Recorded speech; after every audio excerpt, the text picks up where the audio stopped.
Bonjour à tous, ici Nicolas Claudel et tout d'abord, bienvenue dans ce nouveau rendez-vous d'experts du jeudi. Je tenais encore une fois à remercier tous ceux qui sont présents. Vous êtes nombreux à nous suivre chaque semaine et comme vous le savez déjà, on a choisi de se réunir le mardi et le jeudi matin afin de concevoir ensemble un exemple de rapid learning avec VTS Editor. Ce jeudi matin, on a choisi d'aborder le sujet de l'ergonomie à son poste de travail ou à son domicile. Et pour m'accompagner dans cette tâche, je suis aujourd'hui en compagnie de Thomas Le Sueur. Bonjour Thomas, comment vas-tu? Bonjour Nicolas, eh bien écoute, ça va très très bien, hein, comme une personne en télétravail chez soi. Donc je suis ravi d'être intervenant aujourd'hui. Ça me fait bizarre d'être de l'autre côté du micro, hein, je vais être honnête. Donc merci de m'avoir invité, hein. Donc je me présente rapidement aussi, hein. Vous avez l'habitude d'avoir Nicolas maintenant dans les rendez-vous d'experts. Donc je suis Thomas, je suis la personne qui se cache derrière le pseudonyme de la rédaction dans notre site web de la communauté Le Village by Serious Factory. Donc, je suis souvent la personne qui va s'occuper d'écrire des articles et des choses comme ça. Et ma qualité d'invité aujourd'hui, elle repose sur le fait que je suis passionné de gaming. Mhm. Je pense comme beaucoup de personnes chez Serious Factory, et principalement donc de pro gaming. Et il faut savoir que, similaire aux autres sports un peu plus traditionnels tels que le tennis, etc., les articulations des pro gamers souffrent énormément, notamment dû justement à toutes ces problématiques d'ergonomie. Donc, c'est avec grand plaisir que je viendrai étayer ce rendez-vous d'experts de ma connaissance sur le sujet. Tout à fait, tout à fait. Alors c'est un sujet qu'on aborde souvent en entreprise parce que on a tous l'occasion de passer chez le médecin du travail qui nous donne un petit fascicule sur comment on doit se positionner, comment on doit installer notre bureau, comment on doit utiliser notre souris. Et toi, toi Thomas, tu dis que c'est un sujet qui est encore plus important quand on est joueur enfin, quand on est pro gamer, donc quand on est un joueur de jeux vidéo professionnel. Oui, effectivement. Alors, ce qu'il faut savoir, c'est que c'est un monde qui est pas encore très très connu, hein, qui va le devenir de plus en plus. Mais en fait, similaire à un sport traditionnel, on a beaucoup d'entraînement, hein. On va faire des périodes de 6 à 8 heures d'ordinateur, ce qui est au final un peu similaire à ce qu'on trouve en entreprise, hein, puisque il y a des journées voilà, rédactionnelles où je vais moi aussi être amené à être assis pendant 7 heures, hein. Donc voilà, c'est des problématiques qui vont être similaires, qui vont se développer à un niveau bien entendu moins rapide dans le principe du business. Mais donc pour en revenir au sport traditionnel, on va être par exemple dans le monde du tennis, on va faire beaucoup de micro-mouvements sur les genoux. Et ben là, c'est la même chose en fait. On va faire beaucoup de micro-mouvements au niveau du poignet, par exemple. Et c'est des choses qui vont abîmer, ronger aussi les articulations. Alors bien entendu, hein, il y a des parades, il y a des parades et toutes ces choses-là, hein, qu'on verra aussi lors de ce webinaire. Mais donc c'est vraiment quelque chose qui va handicaper ces joueurs, qui va aussi ralentir la carrière et qui va l'écourter de manière assez significative. Donc c'est vraiment quelque chose. Les gens n'ont pas encore beaucoup tendance, enfin les gens n'ont pas encore conscience, pardon, parce que pour les individus comme nous, c'est des problématiques qui vont se développer sur la longue durée en fait. On va pas subir le mal de dos directement, mais on va le subir d'ici quelques années. Donc c'est quelque chose qu'il faut vraiment prévoir et c'est pour ça que se former en amont a toute son importance sur ce genre de sujet. Tout à fait, tout à fait. Tu saurais expliquer peut-être en quelques exemples comment ça impacte notre corps, la posture dans laquelle on est quand on est devant un bureau ou comment on manipule notre souris? 2 petites secondes, Nicolas, puisqu'on me dit qu'il y a des petits problèmes de son. D'accord. Le son serait mauvais. Alors, je ne sais pas si c'est de mon problème ou si c'est commun. Euh, Oui. bon, Alors, je sais pas. Je vais brancher un micro. Vous me dites si c'est un peu mieux comme ça. mhm. Alors c'est pas Alors, mal de mon côté. Il se trouve qu'avec avec l'outil qu'on utilise, parfois il y a des problèmes de synchronisation du son. C'est des problèmes qui se résorbent normalement automatiquement en quelques minutes. d'accord, bah c'est bon. On me dit que c'est devenu parfait. Alors, si tu pouvais reposer la question, du coup, parce que j'étais en train de lire les remarques Oui. Alors la question c'est, d'expliquer un petit peu l'impact que ça va avoir sur notre corps, sur nos peut-être sur nos poignets, sur notre corps et quoi comment ça va se visualiser, nous, cette problématique d'ergonomie? Alors, les principales impacts, en fait, comme je disais, ça va être un peu de ronger et d'abîmer en fait la connexion qui se fait entre plusieurs os au niveau du poignet. Mmh. Une des maladies les plus connues liées à ce sujet, alors je connais que le nom en anglais, donc le carpal tunnel, on l'avait vu tous les Mmh. deux, c'était le, Le en syndrome du français, canal carpien, oui.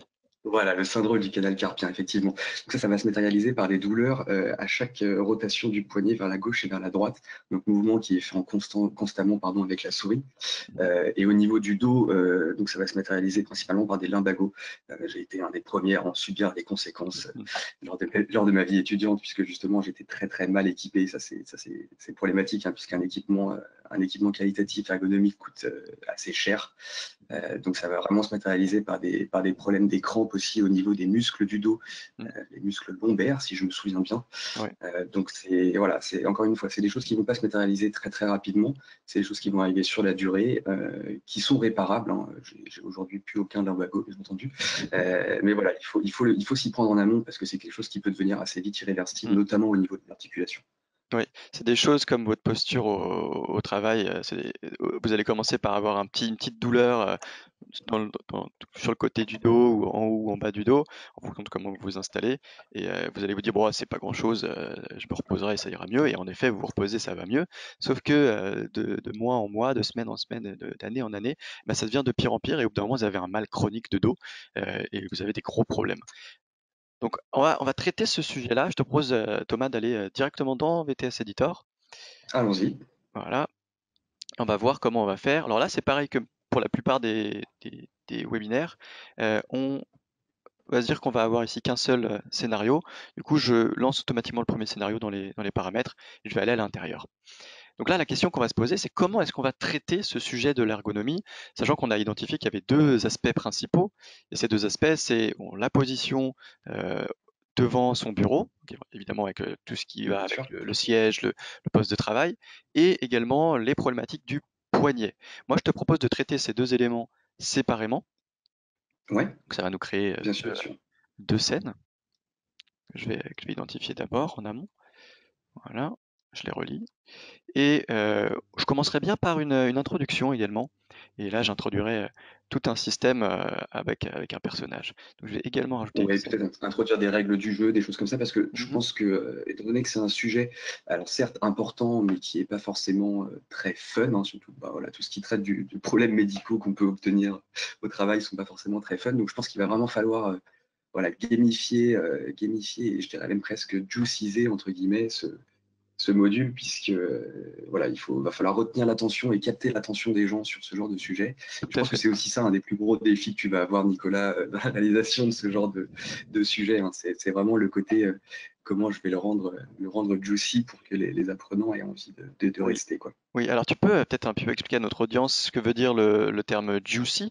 C'est quelque chose Oui, bien sûr. dont on va bientôt parler beaucoup, mais c'est peut-être nouveau Ouais, pour ceux qui nous suivent. effectivement, c'est un terme qu'on utilise de plus en plus en interne. Alors, ce qu'il faut savoir, c'est que c'est un terme qui est pardon, dérivé du, excusez-moi, Yannick, qui est Mhm. dérivé de ce qu'on appelle le juicy game design. Donc, il faut Mhm. savoir que la plupart de nos réalisations en matière de simulation et principalement de serious game vont se baser, bien entendu, sur des techniques de game design éprouvées et effectuées, hein. On n'a pas forcément vocation à les réinventer, puisque dans le monde du jeu vidéo, il y a quand même des très très belles théories qui ont été mises en place. Oui. Mais donc, ce juicy game design, en fait, c'était quelque chose qui a été mis en place il y a à peu près 10 ans, où on a vu entre guillemets, enfin, les premières réalisations il y a à peu près 10 ans. Et c'est en fait un game design qui permet de récompenser l'apprenant de diverses façons. Alors, ça va se passer des récompenses de type sonore, des récompenses visuelles, des encouragements aussi visuels et des choses Mhm. comme ça. Et c'est vraiment en fait tout un univers.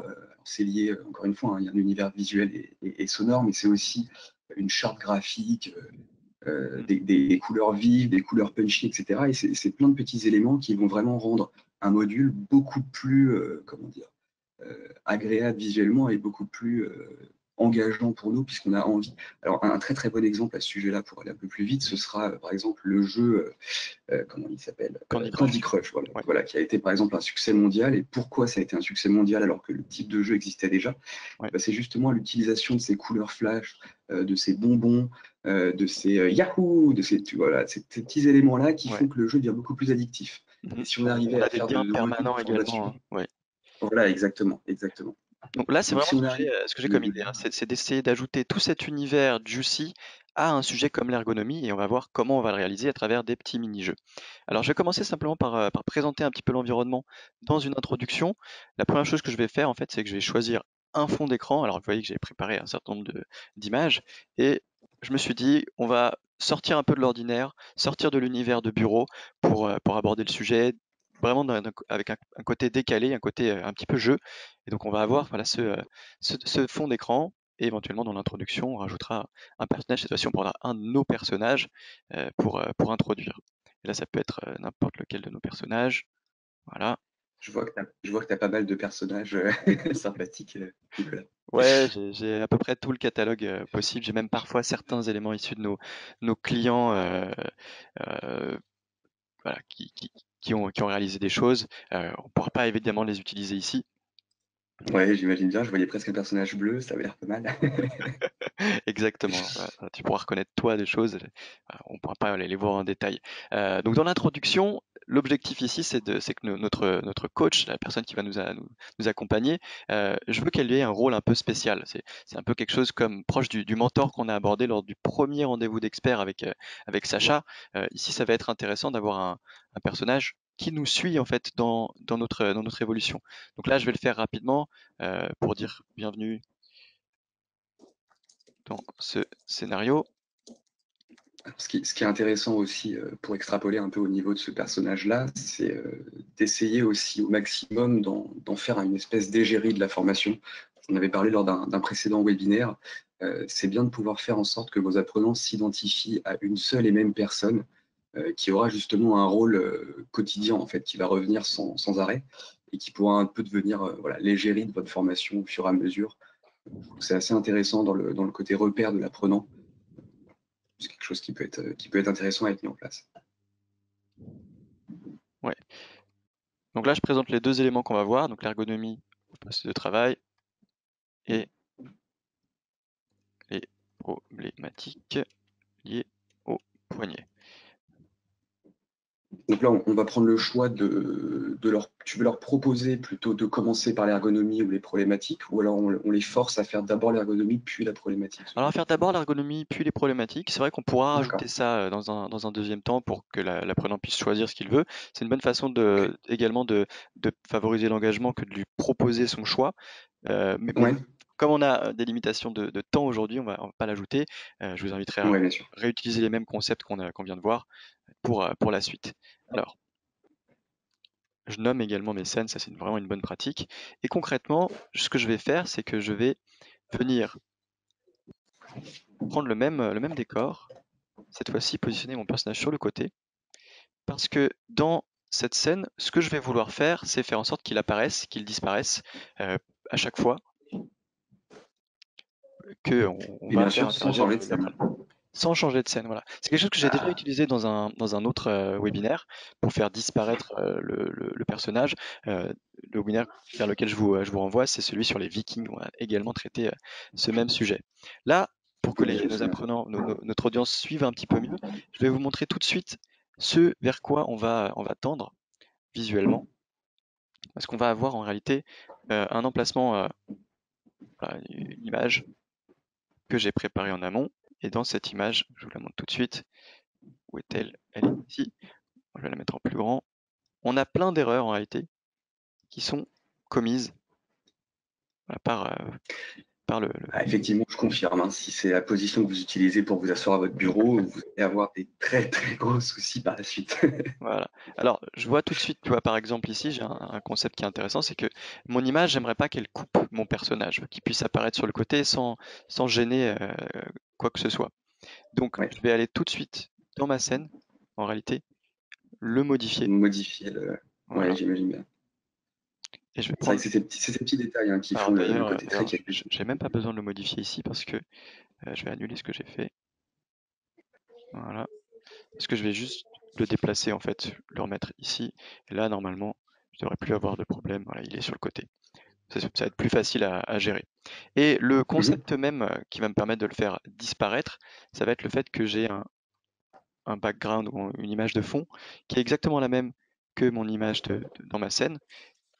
Et si je la mets en plein écran, alors tiens d'ailleurs, je remarque que Voilà. Si je fais comme ça, Oui, parce que étant donné que c'est la même, elle va réapparaître exactement de la même manière et donc cacher le personnage. C'est donc ça voilà, le principe.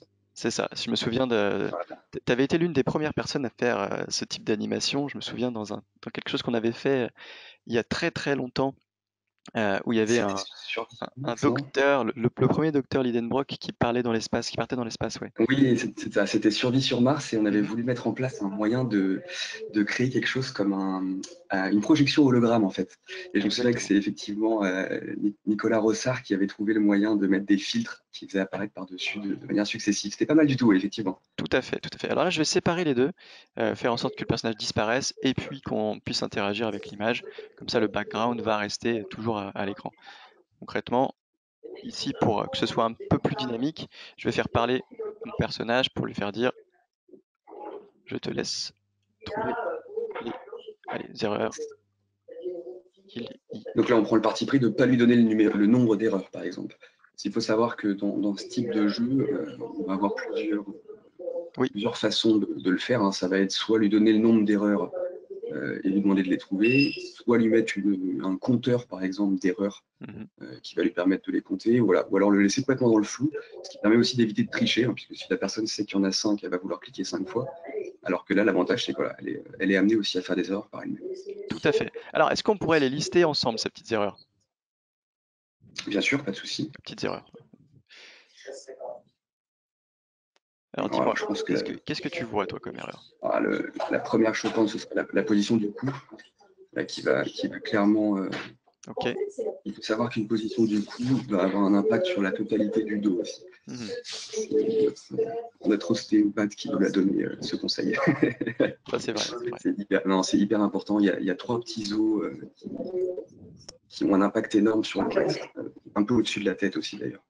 D'accord. Je dirais que ses genoux aussi les genoux à 90, c'est mieux. Oui, À d'accord. savoir que les pieds touchent le sol, ça c'est une très bonne chose. Il faut savoir que pour être bien assis, il faut avoir les genoux à 90 degrés, pardon, Mhm.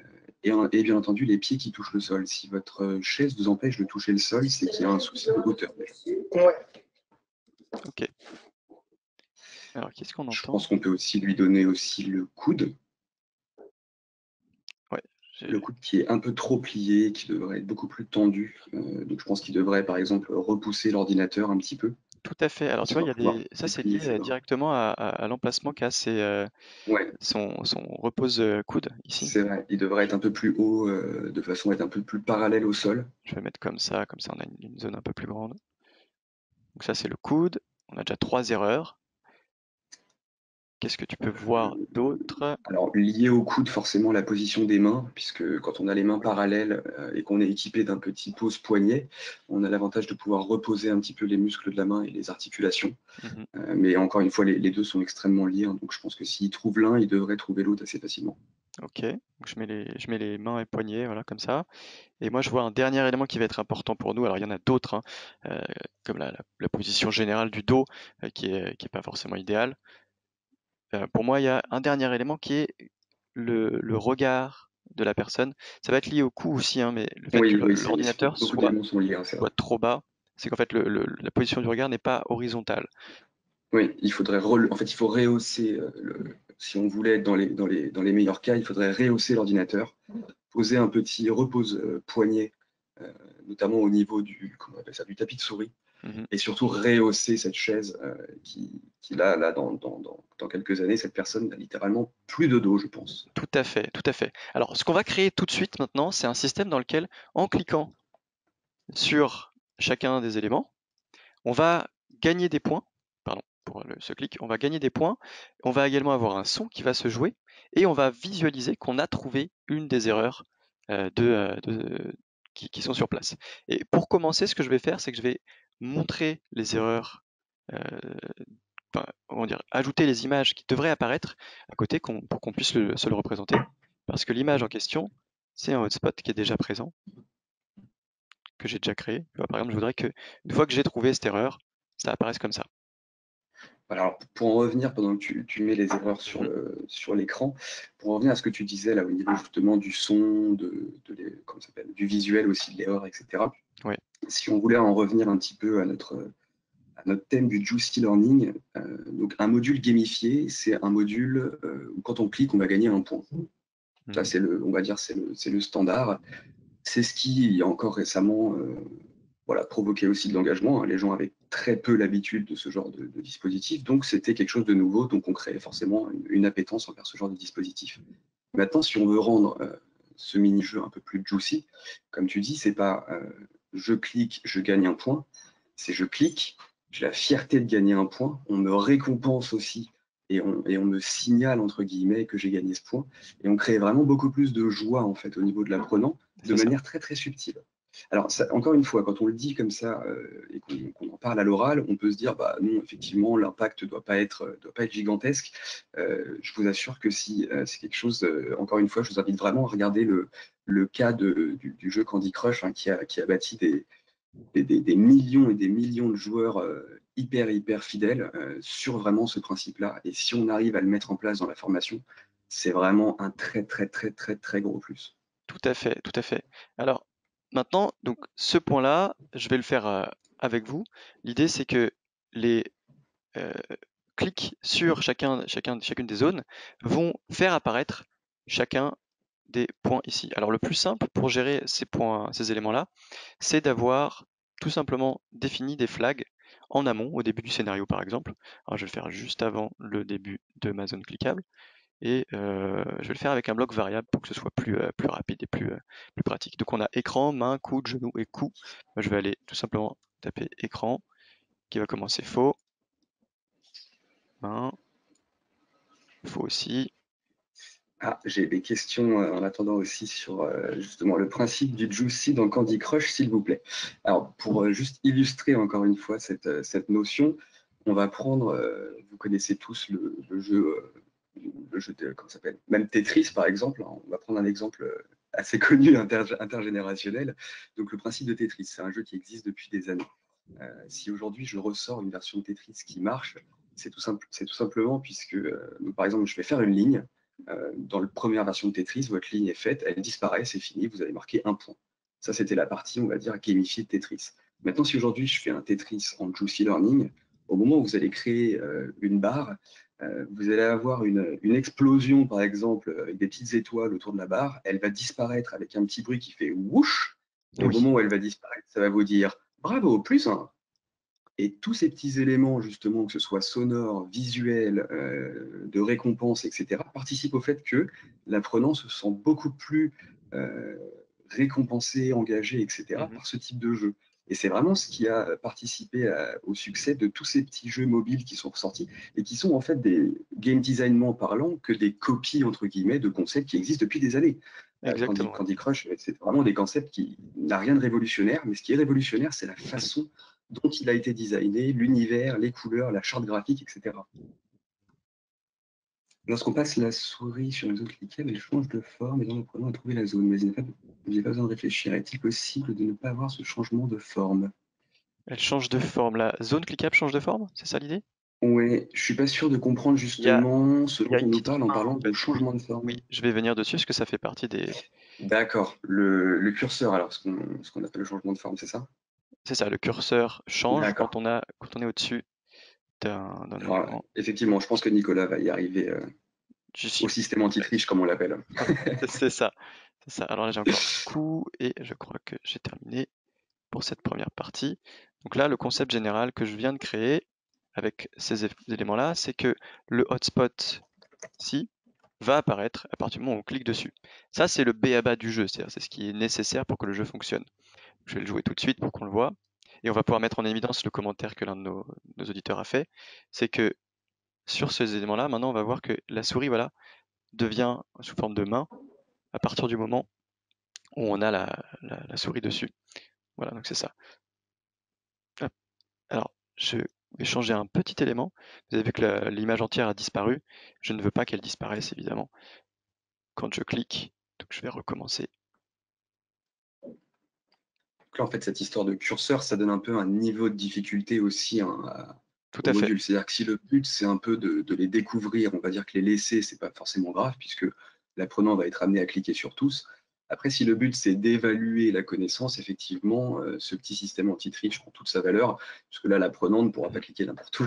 C'est ça. Ce sera beaucoup plus C'est ça. Et on difficile. va rajouter ça justement au fur et à mesure.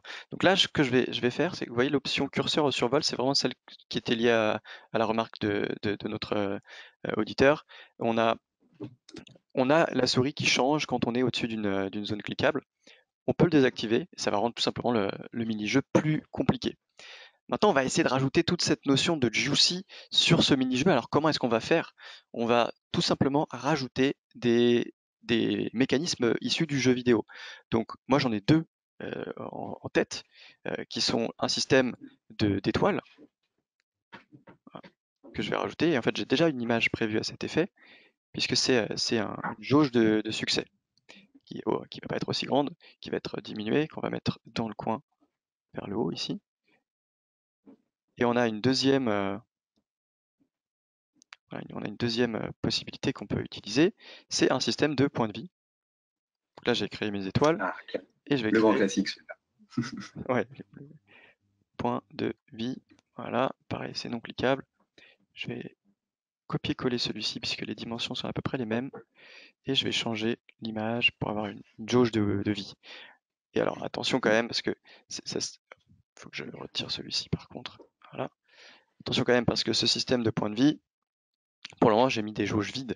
On va voir comment est-ce qu'on fait pour les remplir.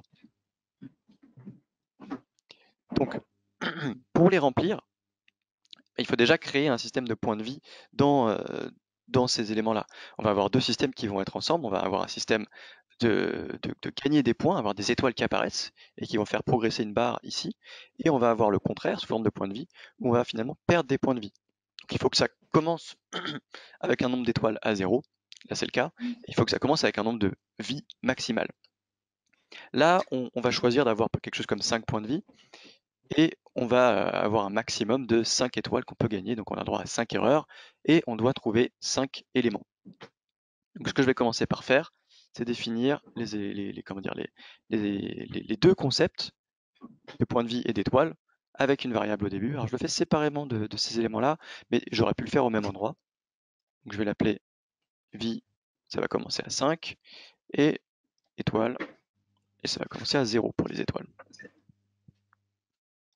Et alors, on voit déjà aussi, pour en revenir aussi à l'image que tu as choisie, rien qu'au niveau de la charte graphique, on voit qu'il y a un univers un peu plus cartoon au niveau du game design et des mécaniques de jeu, mais ça ne va pas forcément enrayer le contenu réaliste qui se trouve à l'intérieur de l'écran.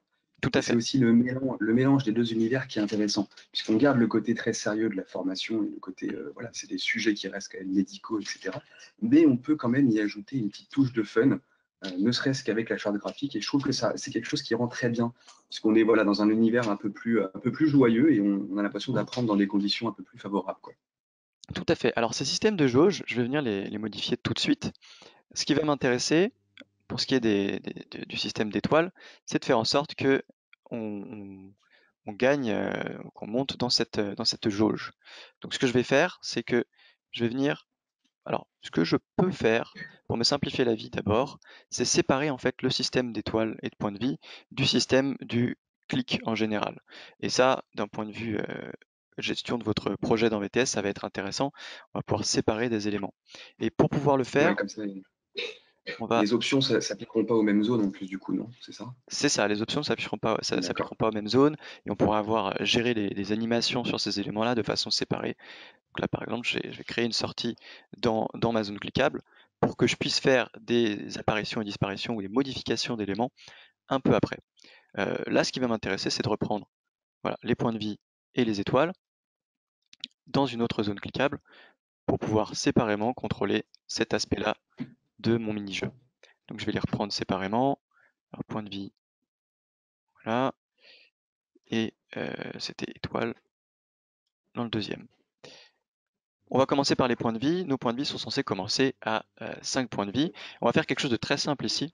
On va faire une jauge qui va en fait aller de 0 à 100. Donc je vais mettre une jauge de vie qui sera un rectangle tout simplement. Et un rectangle que je vais mettre de couleur rouge. Rouge, Et comme les cœurs. voilà, c'est exactement ça. je pourrais avoir des cœurs, hein, il faudrait simplement que je les ajoute plusieurs fois. Et en fait, ma jauge de points de vie, hop, je vais la mettre en dessous. Il faut que je la diminue un petit peu en taille. Ouais, c'est ce que j'allais dire. Si jamais vous ne vous sentez pas forcément de faire une jauge ou quelque chose de, voilà, de linéaire et qui va monter ou descendre, vous pouvez aussi utiliser d'autres systèmes, hein, notamment le plus classique des badges, où on va pouvoir faire juste apparaître et disparaître un élément de badge, ou comme Nicolas disait, des cœurs ou des choses comme ça. C'est un peu plus facile. Bon, c'est un peu moins animé, hein, puisque là, la jauge, c'est quand même, il y a un sentiment de progression, on a l'impression de monter, etc. Donc forcément, c'est plus quali, mais c'est aussi plus difficile à faire. Donc, si on veut s'entraîner au début à faire d'autres mécaniques de jeu, ne pas hésiter à utiliser le système des cœurs, hein, qui est quand même beaucoup plus facile. Ah, d'ailleurs, je suis en train de modifier deux choses différentes, là, je suis en train de voir. Je suis un peu embêté par l'interface du webinaire. Donc là, j'ai calé du coup ma jauge en dessous de mon image qui représente mes points de vie. Contrôler la jauge de vie, c'est quelque chose de très simple, ça se fait directement sur des variables. On avait dit tout à l'heure qu'on avait mis des points de vie qui vont entre 0 et 5. Ici, ce qu'on va utiliser, c'est le taux de remplissage directement de cette jauge. Et vous voyez que le taux de remplissage doit être entre 0 et 1, pas entre 0 et 5. Donc on va devoir faire une division tout simplement par 5 de notre point de vie. Donc notre vie doit être divisée par 5. Alors il y a une subtilité ici qui est que notre vie, on l'a définie comme un nombre entier.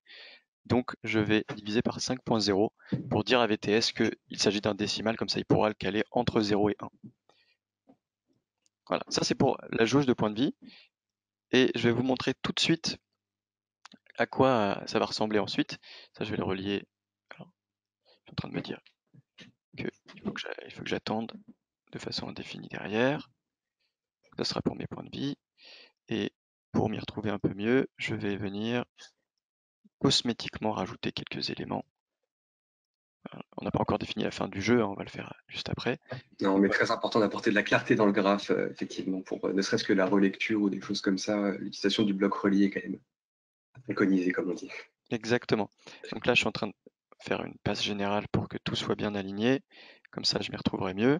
Donc on a une vie qui commence à 5. Et ce que je voudrais, c'est que si je me trompe, elle descend et qu'on puisse le voir sur la jauge de points de vie.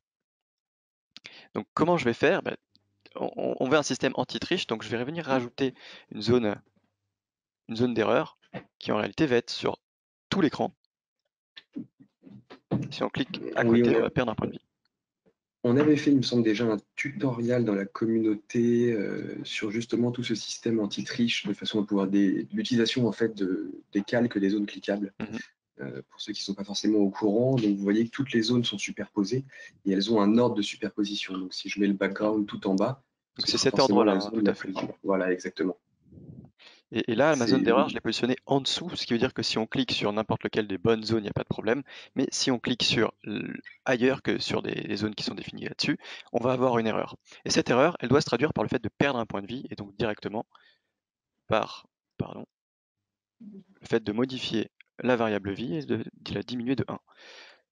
Et donc ma vie, je vais la diminuer de 1. Voilà. Ce système-là, ça permet de prendre la valeur actuelle de la vie et de faire moins 1. Voilà.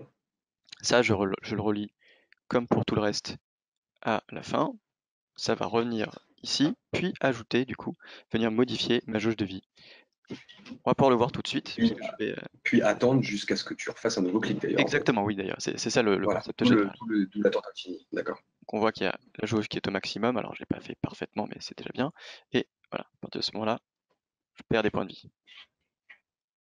Voilà, puisque donc là, tu cliques uniquement sur le calque erreur, sans toucher aux hotspots qui sont par-dessus, et donc forcément, tu leur fais perdre. D'accord. Exactement. Donc là, on peut arriver à 0 point de vie. J'ai encore rien fait pour faire en sorte que le jeu s'arrête si on arrive à 0 point de vie. Je viens de remarquer que j'aurais pu ajouter une petite animation ici d'une seconde. Ça aurait fait perdre les points de vie au fur et à mesure. En fait, on va faire ce même concept avec des étoiles. Et ça nous fera un jeu qui est à la fois gamifié et interactif. Donc là, je vais venir rajouter le même concept avec des étoiles, sauf que ça va être le contraire. À chaque fois qu'on trouve quelque chose, on va avoir gagner plus 1.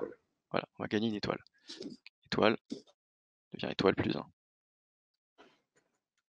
Alors, si jamais on voulait continuer encore de rendre ce module encore plus juicy, on aurait pu ajouter aussi, bien entendu, tout ce qui est éléments sonores. Alors, je crois que tu m'avais dit que c'était compliqué à faire avec GoToWebinar, donc Oui, on parce que passera aujourd'hui sur le côté sonore. Mhm. De toute façon, on a des experts chez SF qui rédigent pas mal de contenu aussi en ce moment sur tout l'univers sonore, donc je pense que ça va arriver sous peu. Mais si jamais on voulait imaginer, donc à chaque apparition d'étoiles, Mhm. on pourrait entendre un petit cling, petit bruit, quelque chose comme ça, hein. Donc Oui, on rajouterait, je suppose, un bloc son à la suite du +1, -1. C'est comme ça que tu ferais, toi? exactement. Bah d'ailleurs, je vais le D'accord. montrer parce qu'en fait, j'ai prévu de le faire. C'est juste que vous n'allez pas pouvoir l'entendre, vous, dans l'audience. Ah, Et c'est tout bête. C'est simplement que je est-ce que tu veux mettrai. que je les bruite à la bouche? Le concept général, c'est qu'on va venir positionner un son à chaque succès. Donc là, on a tous ces points-là qui sont des succès. Et je vais mettre un son ici. Et ce son, ça va être tout simplement un son que j'ai prévu. Donc voilà, on gagne des points. C'est un son très rapide. Il fait un petit plop qui nous pousse voilà, qui nous donne envie de continuer. Donc là, en faisant ça, je gagne un point. Et je pourrais faire également le même concept, utiliser le même concept pour une erreur. Et là, je vais avoir Oh, un oh, son oh, d'erreur. oh, oh, oh, oh, oh. Voilà, exactement. Voilà, donc là, Il y a j'ai des le gens qui m'ont succès. demandé de le bruiter avec la bouche, je suis désolé. Et je vais désactiver le fait d'attendre la fin du son. Je veux que ça se joue et que ça passe quand même à la suite. La suite étant de m'afficher Parfait. le gain de vie et d'étoiles. Alors le gain d'étoiles, je ne l'ai pas encore visualisé ici. Je vais vous le montrer. C'est le même concept. Ou d'ailleurs, on va faire presque mieux. Ah non, je vais le faire comme j'avais prévu,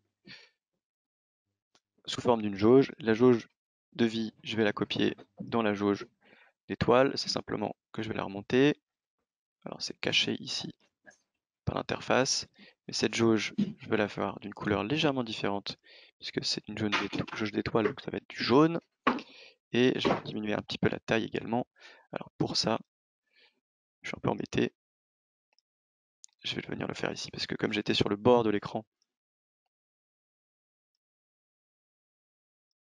voilà. Oui, parce qu'il y a l'interface de GoToWebinar que vous ne voyez pas Oui, forcément à l'écran, mais j'imagine bien pour toi, Nicole.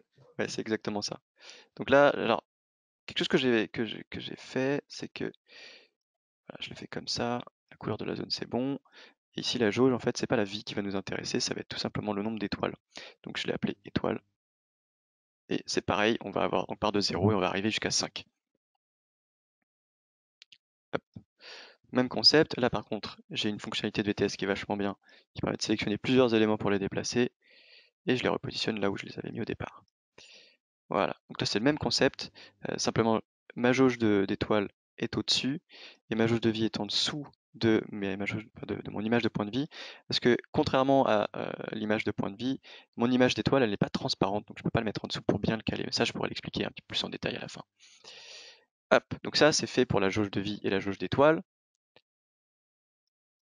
Je vais venir juste prendre un peu d'espace et je vais pouvoir montrer ce qu'on vient de réaliser auprès de tout le monde. Ah, attends, j'ai lancé trop tôt. Voilà, il faut que je lance au moment où je définis ma vie et mes étoiles, sinon VTS va se poser des questions sur...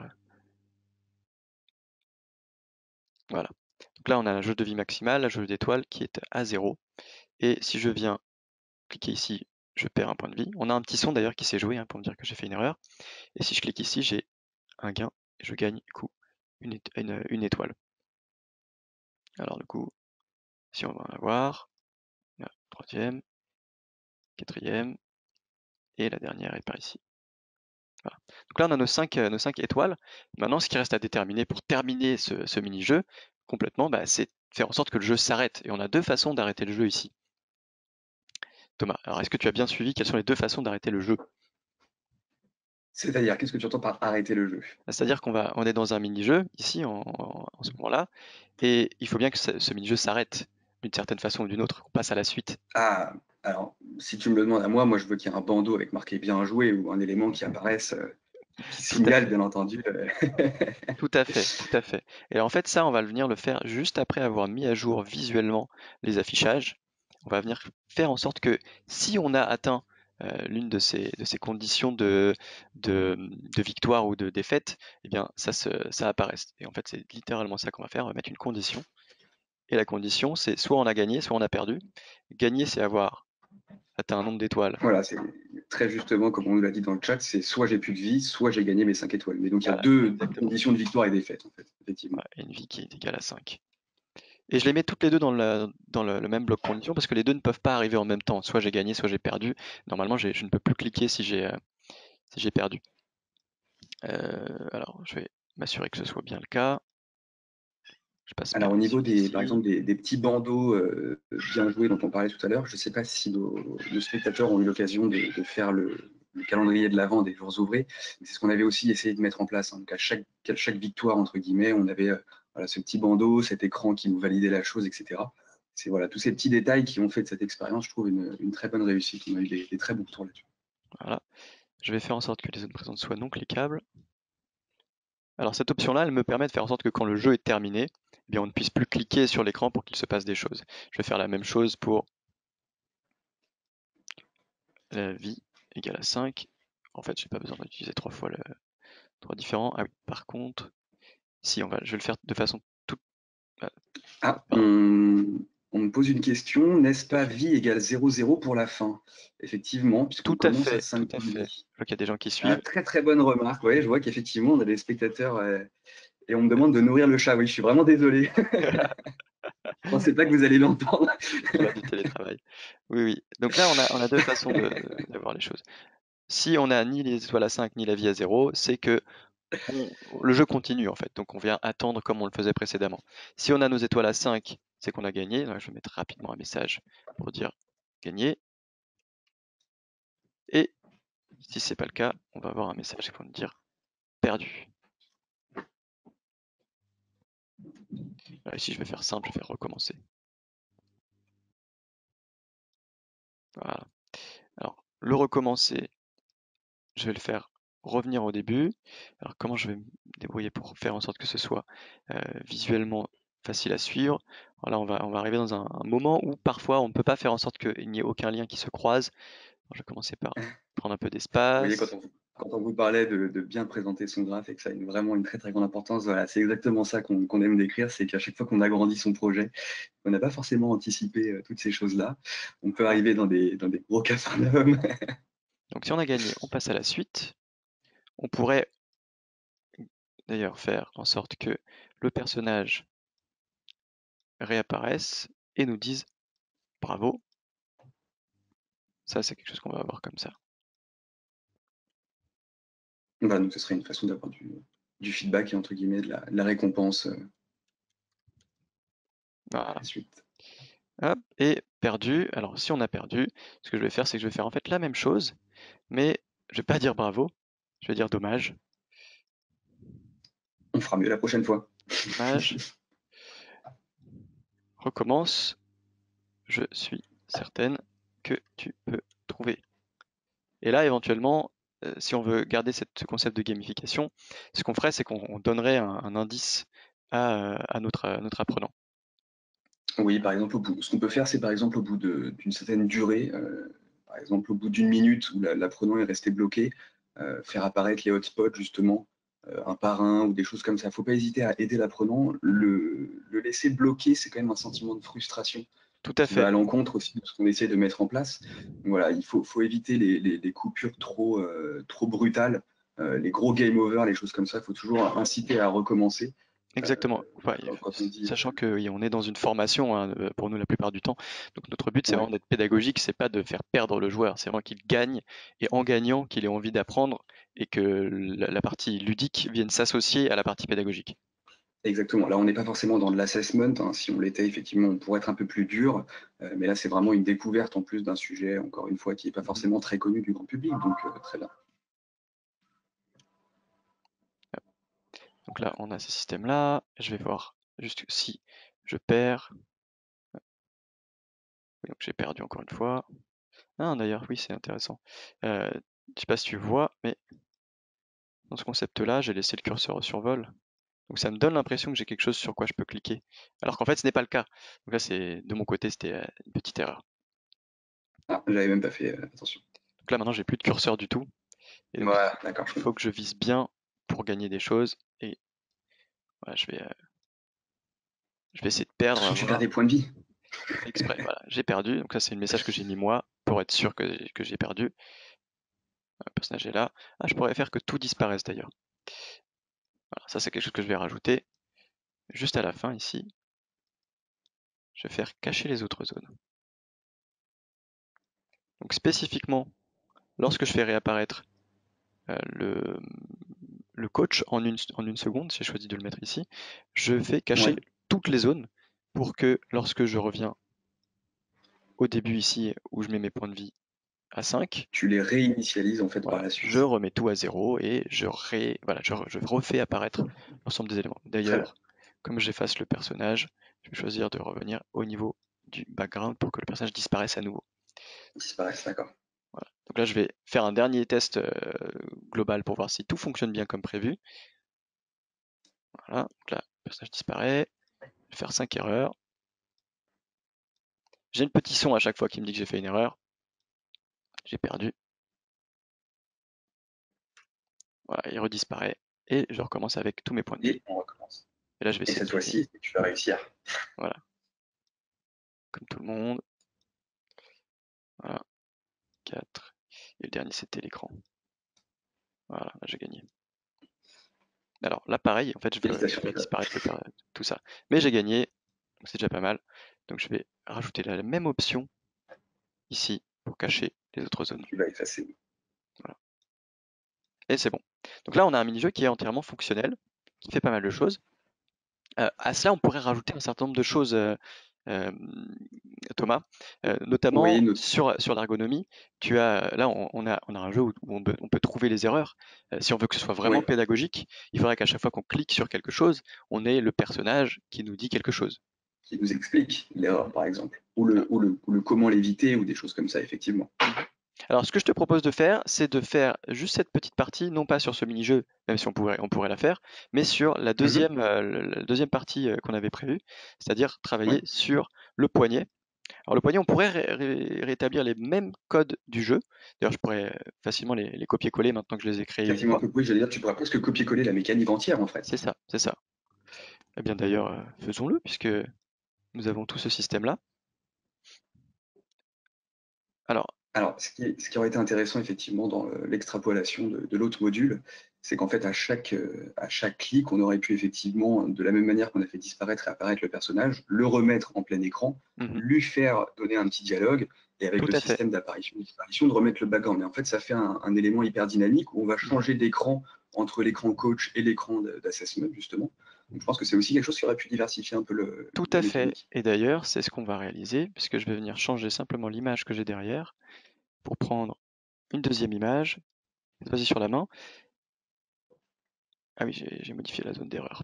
Alors, j'ai une question assez intéressante sur ton bloc effacer les zones cliquables. Oui. Est-ce qu'il était utile, du coup, d'enlever le background, puisqu'on dit qu'on enlève les zones cliquables? Alors, j'aurais pu ne pas mettre le background du tout. C'est une bonne remarque. J'aurais pu ne pas le mettre du tout. J'ai choisi en fait de m'assurer que le background s'en aille. Et puis après, à ce moment-là, je me suis dit que ce serait pas mal si tout le reste disparaisse aussi. Si tout le reste disparaissait. Mais c'est pour que les gens puissent comprendre quelle est la mécanique de pensée derrière. D'accord, très bien.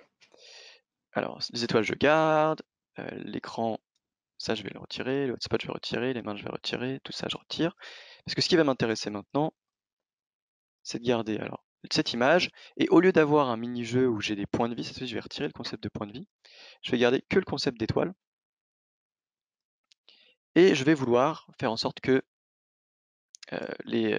j'ai plusieurs endroits sur lesquels je puisse cliquer ici pour avoir des informations et reproduire ce schéma que tu viens d'expliquer, Thomas, qui est que quand je clique, l'image disparaît, le personnage m'explique ce que c'est, et puis ensuite il redisparaît et j'ai à nouveau la possibilité de cliquer. Illustrons tout ça alors. Voilà, donc là il n'y a pas de notion de point de vie à perdre, etc. C'est simplement, il y a éventuellement sur cette image des éléments qu'on veut expliciter. Qu'est-ce qui te semble important ici à mentionner, Thomas? Au niveau du poignet? Ouais. Alors, pour moi, la partie la plus importante, elle se trouve au niveau de la grosse bande blanche. Oui, exactement. Ouais. Donc, il faut savoir, encore une fois, c'est les mouvements successifs et très rapides de gauche vers la droite qu'on effectue avec la souris. Alors là, on ne peut pas voir la position, puisque c'est une image 2D forcément, mais si on la voyait aussi au niveau en 3D en fait, hein, tout simplement, on pourrait voir que l'angle aussi du poignet est très très important. Tout à fait. Alors ce que je vais faire, c'est que je vais mettre moi un média juste au survol, qui est le hotspot que j'avais eu tout à l'heure. Et ça va me Ce faire qui est bien, voir. c'est qu'on dirait presque un signe de douleur en fait. J'imagine que tu l'as fait Oui, exprès. tout à fait. Alors un petit peu en fait. Ok, Donc là, ça rappelle. tu vois, quand j'ai ma souris dessus, D'accord. comme ça. Et là, l'idée, c'est qu'il n'y aura pas de Donc là, on bonne serait et plus mauvaise sur réponse. On va faire que valoriser les clics de l'apprenant, en fait. C'est ça qui va être c'est gamifié. ça. Là, ce serait plus explicatif du coup en fait. Tout à fait, tout à fait. Très bien. Donc là, le canal carpien. Est-ce qu'il y a un deuxième point qui peut être intéressant? Il y a une blessure Euh, commune chez beaucoup de gens qui utilisent une souris. Elle se passe au niveau du clic. Ah, effectivement, il faut toujours. Alors, il faut faire gaffe à pas se faire craquer les doigts. Ça, c'est quelque chose qui est très très très mauvais Ah oui, pour pouvoir s'étirer. Mais le meilleur mouvement, si jamais vous voulez le faire, voilà, après des longues sessions d'ordinateur, des choses comme ça, c'est vous mettez votre bras tendu en face de vous et vous allez en fait replier les doigts vers l'arrière pendant à peu près 1 minute sur chaque main. ouais, ça fait Ça quelque chose. permet d'étirer vraiment les quatre doigts principaux. Alors, parfois, effectivement, ça va craquer. Mais voilà, c'est quelque chose qui va détendre les articulations et normalement, ça fait beaucoup, beaucoup de bien, notamment Tout à après des fait. grandes sessions. Tout à fait. Alors, je vais me cantonner à deux pour qu'on puisse illustrer ce qui se passe. Et ce qui va se passer, Oui, oui, c'est bien que sûr. lorsqu'on clique dessus, tout va disparaître. Le personnage va donner une explication sur quel est le problème ici. Et on va gagner une étoile. Et là, ici, on pourra gagner 2 étoiles. Donc, mon nombre d'étoiles commence bien à 0. J'ai pas besoin de points de vie ici. Alors après, si vous voulez aller encore plus loin dans la partie gamifiée, n'hésitez pas aussi à mixer réel et virtuel, avec par exemple aussi des incentives en fonction du nombre d'étoiles ou des choses Alors, comme ça. tu peux C'est quelque expliquer chose le dont terme on, incentive pour les gens qui nous écoutent? oui, ok, ouais, pardon. Donc voilà, le but c'est aussi donc comme je disais, donc de récompenser l'apprenant. Donc je ne sais pas si vous avez voilà, des animations, des choses comme ça, peut-être ne serait-ce que des chèques cadeaux, voilà, tout ce qu'on peut trouver par exemple dans les comités d'entreprise. Et on peut s'imaginer par exemple, bah, voilà, si lors de vos formations vous arrivez avec 5 étoiles, donc c'est le nombre d'étoiles qu'on va pouvoir remonter par exemple avec des plateformes comme VTS Perform, on vous invite au restaurant d'entreprise ou quelque chose comme ça.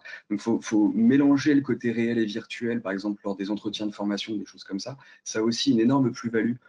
On a fait notamment, par exemple, récemment aussi des escape games qui mélangent réel, virtuel, etc. Et c'est quelque chose pareil, ça participe énormément à la rétention et à l'engagement. Donc voilà, ne pas hésiter à rebondir sur ces systèmes de récompense. On peut aussi être juicy dans la vraie vie, hein, c'est quelque chose de recommandé même. Oui, tout à fait. Ah oui, bah pour le coup, la valorisation positive au 21e siècle, c'est quelque Ouais. chose qui marche bien. Voilà, c'est quelque chose qui ne coûte pas beaucoup. On a tendance à l'oublier, hein, mais c'est quelque chose qui peut faire la différence et qui peut motiver aussi à se former. Voilà, on est dans une période, en plus, moi j'ai beaucoup d'amis qui aujourd'hui, leur seul travail, entre guillemets, c'est de se former pour plus tard. Donc voilà, aussi pouvoir incentiver ces gens-là à gagner en compétences et en connaissances, qui va dans tous les cas vous rapporter par la suite, hein. C'est un pari sur l'avenir et c'est toujours très intéressant. Sur vos doigts. Voilà.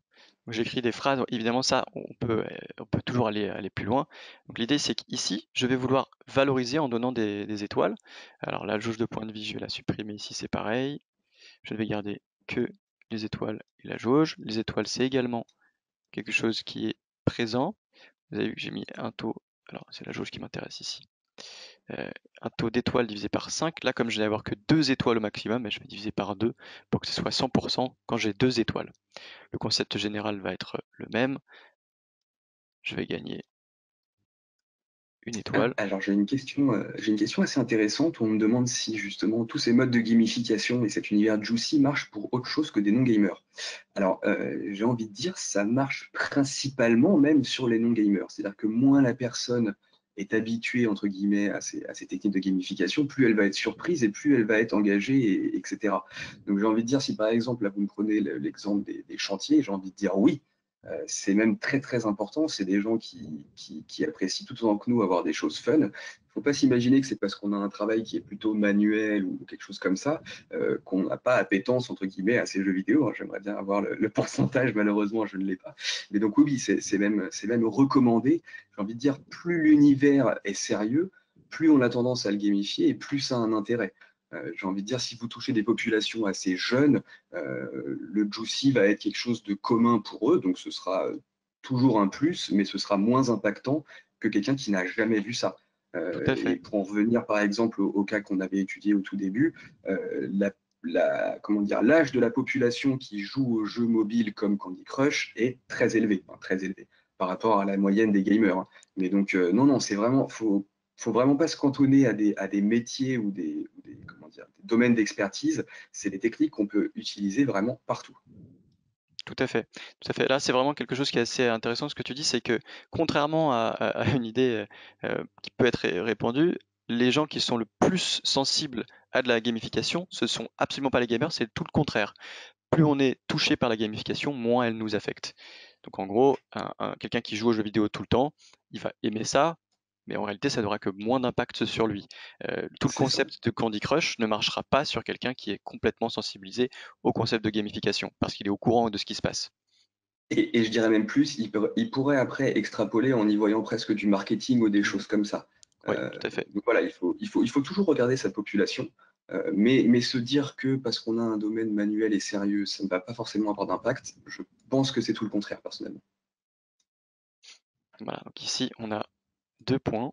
Si je clique ici, vous avez mal au doigt. Voilà. Alors, j'ai associé les mauvais. Je suppose qu'il va me parler du canal carpien. C'est ça. Et une fois que j'ai dit les deux, D'où l'intérêt de prévisualiser son travail, hein, j'ai dû faire une erreur quelque part. Ah oui, j'ai oublié de mettre plus 1. Étoile commence à 0. Ah, étoile plus 1, étoile égale 2 ici. Je n'arrive pas jusque-là. C'est étrange. Je vais corriger tout ça. Alors, première chose, quelle est la, j'avais associé les mauvais, donc je vais venir les inverser. Voilà. Toi, canal c'est-à-dire quelle carpien. mécanique nous fait passer à la suite là? Le fait d'enclencher les deux, c'est ça, hein? C'est ça, le fait On ne d'avoir eu passe à les la deux. suite que par. D'accord. D'accord, très bien. Ok, alors maintenant la grande question c'est pourquoi j'arrivais ici. Tu sais ce qu'on va faire? Je vais montrer ce que je fais en direct en général quand j'ai quelque chose que je ne comprends pas. Parce que là c'est le cas, j'ai une petite chose qui se passe et je vais vous montrer une fonctionnalité de VTS Editor qui me permet de comprendre pourquoi est-ce que ça ne se passe pas comme prévu. Donc je vais gagner une étoile, Même les meilleurs ont des failles. première étoile, voilà. Ah tiens d'ailleurs ça ne se met pas à jour, c'est peut-être pour ça. Deuxième élément. Donc là j'ai cliqué 2 fois. Donc La jaune techniquement, n'a pas bougé. mon nombre d'étoiles est toujours à 0. Ah, et ben voilà, je viens de comprendre ce qui se passe. C'est que, vois-tu, mon nombre d'étoiles est à 0 ici, et en fait, à chaque fois que je reboucle, Oui. bah, je reboucle et je remets à 0 mon nombre d'étoiles. Donc je vais venir passer mon nombre d'étoiles à 0, mais avant la boucle. Ah bah oui, sinon elle reset à chaque fois, C'est ça, effectivement. exactement. Et donc là, Alors, on on me a pose une corrigé. question assez intéressante aussi sur notamment la disparition de ton personnage. C'est vrai que c'est quelque chose qu'on n'a pas abordé. Mhm. Est-ce qu'on n'aurait pas pu utiliser les variables et les conditions de visibilité? Alors, pas exactement. Alors oui, le personnage peut être présent ou non dans la scène en fonction d'une variable avec une condition de visibilité, mais ce que ça nécessite, c'est de quitter la scène et revenir dans la scène. Là, l'intérêt, C'est c'est que au clic, mon personnage disparaît et je n'ai pas de temps de chargement. Parce que ça, c'est quelque chose auquel il faut être vigilant quand on travaille euh, avec VTS Editor et dans tous les logiciels, c'est que vous allez avoir des temps de chargement, surtout si vous êtes sur le web. Et ça a tendance à casser un peu l'immersion. Si jamais là, on est amené à faire par exemple 5 clics, ça ferait 5 chargements et rechargements aussi de l'expérience. Alors Ouais, que là, on est sur quelque chose de beaucoup plus fluide, qui ne se casse jamais dans le rythme en fait, et qui me donne vraiment l'impression que la personne est là pour moi en fait. C'est ça qui est intéressant aussi. tout à fait, tout à fait. Alors si vous voulez éviter en fait comment dire, Cet cet écueil. effet là où on a l'impression Ah oui, de j'arrive zoomer, là. dézoomer, c'est uniquement puisqu'il faudrait mettre les deux backgrounds à la taille exacte. Alors, Ouais, je pense là, avec une position relative et absolue, tu pourrais le faire. tout Là, à c'est fait. vraiment pas l'objectif, hein, Mhm. mais il faut s'imaginer que le personnage pourrait apparaître et disparaître sans effet de zoom. Tout à fait, tout à fait. Il y a un petit effet de zoom parce que j'ai pris une image qui n'est pas parfaitement alignée avec Voilà, l'arrière-plan. c'est tout ce que je me Si elle disais. était Ouais. parfaitement alignée, on verrait absolument pas d'effet de zoom. Voilà, Ouais. là, Et n'hésitez pas à utiliser la position absolue pour ça d'ailleurs, hein. On peut utiliser des valeurs entre 0 et 1, tout à ce qui fait. est plus facile que de le caler à la souris. Alors, c'est pas là. Et on me demande une nouvelle question pendant que j'y suis. On me demande comment tu fais pour visualiser ton travail en accéléré. Ah, alors je ne visualise pas en accéléré concrètement ce que je fais à chaque fois que je lance la simulation. Vous voyez, ce qui prend du temps, c'est les phrases des personnages. Et moi, ce qui va m'intéresser ici, c'est que je passe les phrases du personnage pour la prévisualisation. Comme ça, même là, dans le cadre de ce webinaire, eh bien, je n'ai pas je perds pas le temps à écouter ou regarder ce que dit le Les personnage. Ça, dialogues. c'est la barre d'espace. D'ailleurs, c'est quelque chose qui est configurable directement ici, qui est autorisé à passer les phrases du jeu. Par défaut, c'est autorisé et même vos apprenants peuvent le faire. Ce qui est en fait un grand avantage, parce que pour toutes les personnes qui lisent très vite ou qui ont déjà fait une Ou qui partie connaissent le sujet. Ouais. du jeu, ben, ils peuvent passer les phrases avec la barre d'espace. C'est ce que je fais moi naturellement quand je teste. Voilà. Alors pour moi, j'ai abordé les deux sujets que je voulais aborder ici. On voit on a rendu un mini-jeu interactif et juicy. Il y a cette notion de son aussi qui est intéressante à entendre, même si vous ne l'avez pas. Ça va vraiment participer à l'univers général. Alors, on va regarder s'il y a encore Bah, quelques... c'est déjà un module assez complet, dis donc, pendant 1 heure. Bah oui, voilà, c'est ce qu'on peut faire. On a 2 exercices complets avec un système de gamification où on gagne des points, on perd des points de vie, et on voit au passage des éléments de contenu. Donc ça donne envie de continuer. Bah, rien que le visuel, effectivement, entre guillemets, sort de l'ordinaire déjà, me donne moins envie de cliquer. Alors, donc, Mhm. comme on disait tout à l'heure, étant gamer, forcément, ça attire l'œil, et donc ça devrait attirer aussi l'œil de vos populations Voilà, apprenantes, sans aucun souci. Ça. tout à fait, tout à fait. Alors, ben, je pense qu'on a fait le tour de ce premier sujet. Si vous voulez plus d'informations sur ce sujet, je vous invite à aller dans notre communauté d'utilisateurs et à poser vos questions directement ou à nous contacter si vous connaissez nos contacts respectifs. Vous pouvez toujours faire appel à Cirrus Factory pour vos besoins. Thomas, je te donne rendez-vous très bientôt pour la suite. Et pour tous ceux qui sont Ouais, encore présents, je vous donne rendez-vous mardi prochain. On va aborder un sujet un peu différent parce qu'on va regarder comment on va faire dans VTS Editor pour générer du stress auprès de l'apprenant. Voilà, je vous en dis pas plus, je vous donne rendez-vous mardi prochain. ouais. Alors, par rapport à ça, juste, je vais donner à tout le monde le lien justement vers le forum de discussion. Voilà, si vous avez des sujets qui vous tiennent à cœur, je vais le mettre directement dans le chat. Et pour en revenir à ce que disait Nicolas, l'inscription normalement pour les rendez-vous, enfin pour la deuxième session de rendez-vous d'experts devrait arriver sous peu. On n'a pas encore lancé, il me semble, l'événement directement. Mais effectivement, normalement, c'est un rendez-vous qu'on va retrouver dès la semaine prochaine, donc on vous tient au courant très très vite. Très vite. Et alors moi, je ne manquerai pas d'envoyer le lien sur LinkedIn pour ceux qui me suivent. Et Oui, oui, je ferai voilà, pareil. Sur tous les réseaux sociaux, ce sera disponible. Et puis, exactement. comme Nicolas disait, hein, vous avez tous nos adresses mail normalement, donc n'hésitez pas à nous contacter en télétravail, ce sera avec plaisir. Super. Et Hmm. peut-on avoir le dernier schéma? Oui, effectivement, l'expérience sera disponible aussi, je pense, Nicolas. Tout à fait, tout à fait. Chaque expérience de rendez-vous d'experts sera disponible dans un futur. On est en train de créer la page et on aura tous ces éléments Ouais. disponibles. Alors, si vous voulez, petit spoiler, on est effectivement en train de créer une page ressources sur laquelle vous allez retrouver justement toutes ces ressources-là, qu'elles soient VTP, qu'elles soient vidéo, quoi que ce soit. Donc voilà, restez stay tuned, comme on dit. Oui, c'est ça. Stay tuned and subscribe. Exactement. Exactement. Très, Si très vous bien. aimez les rendez-vous d'experts, ne manquez pas de le signaler pour que ça continue d'ailleurs. Voilà, très bien. Eh Eh ben, ben, merci à merci tous. encore, Nicolas, pour cette invitation. Merci Thomas. Merci à vous d'avoir participé, d'avoir posé autant de questions. Ça fait très plaisir et on se retrouve à très vite. À très vite. Au revoir. Ciao, ciao.